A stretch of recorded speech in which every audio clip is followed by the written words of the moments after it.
Welcome. I'm Sonja.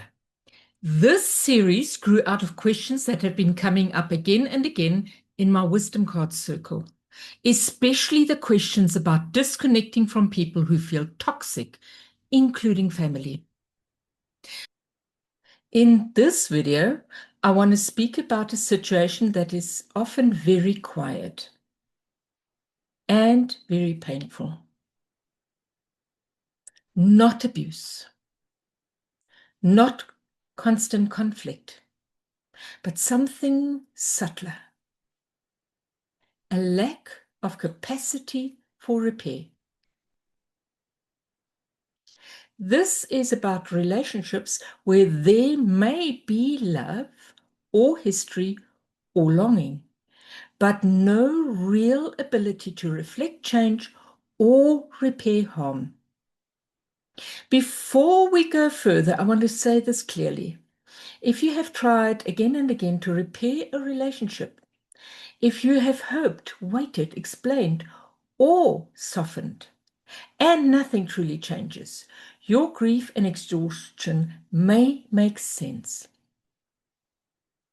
Nothing in this video is about blaming you for trying. And nothing here is about asking you to keep reaching when there is nothing left to meet you.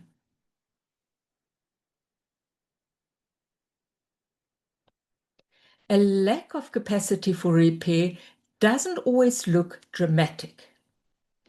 It may look like a parent who cannot reflect on their behavior. Can also look like repeated denial of impact, even when harm is named. And there's also the inability to tolerate responsibility or remorse. Then there are the conversations that go in circles without movement. And yes, then there's the emotional immaturity, rigidity, or deep defensiveness.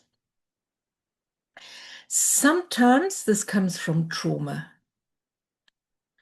So what I'm trying to say is if there is no availability of good feedback, we look at why. And this is where I say sometimes this comes from trauma, sometimes from mental illness, sometimes from a personal structure, and sometimes simply from age or limitation. Whatever the cause, the result is the same. Repair cannot happen no matter how carefully you approach. From a systemic perspective, repair requires capacity. It requires the ability to reflect, not just for the one person, for both. It also requires the ability to acknowledge impact and to tolerate discomfort and make room for another person's reality. And this is as much as of you who wants to disconnect, and more so from your side, because you are the one who's questioning. So are you able to make room for another person's reality?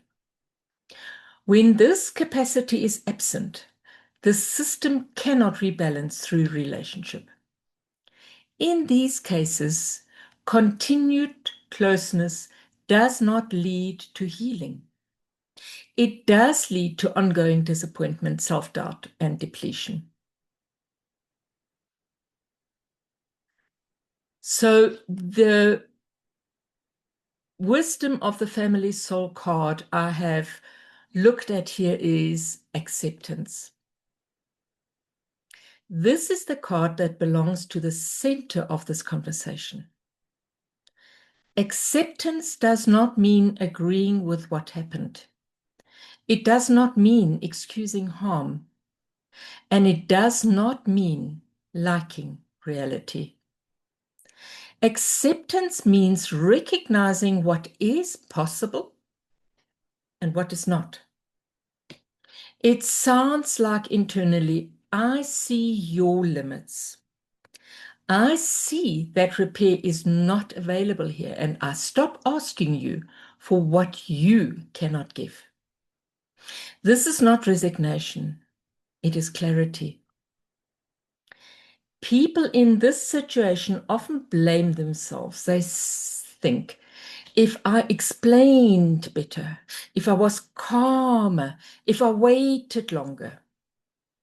From a systemic perspective, this self-blame is misplaced. You cannot repair a relationship alone.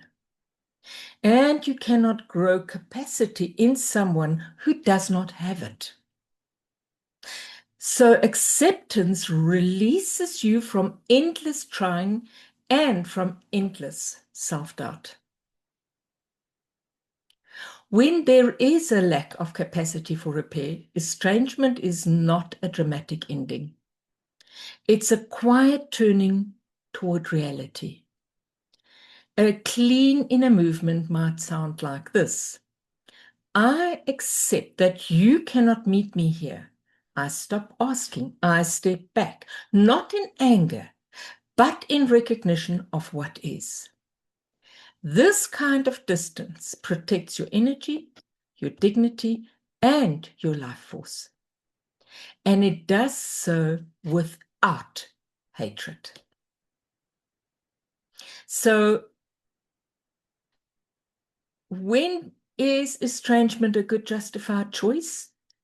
When repair is not possible, when capacity is absent, when continued closeness keeps reopening the same wound.